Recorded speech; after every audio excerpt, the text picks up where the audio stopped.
May nag-comment po sa isa sa mga videos po natin at ang comment niya, bakit sa lahat ng relihiyon, Christianity yung magulo, iba-iba ang doktrina, hindi maayos, walang unity. Sa totoo lang po mga kapatid, pag nilaliman po natin ang ating pangunawa at pag-iisip, hindi po magulo ang Christianity.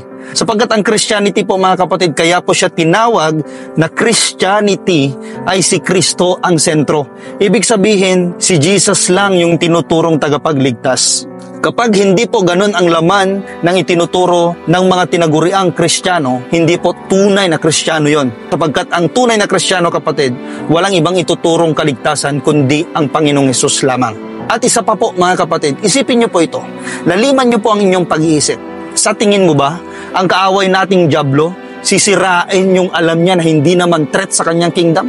Sisirain niya kaya yung pananampalataya na alam naman niyang hindi patungo sa langit? Guguluhin niya kaya yung pananampalatayang alam naman niya na nalinlang na?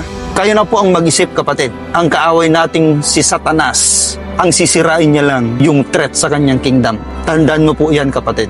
God bless you. Purihin po ang Diyos na buhay.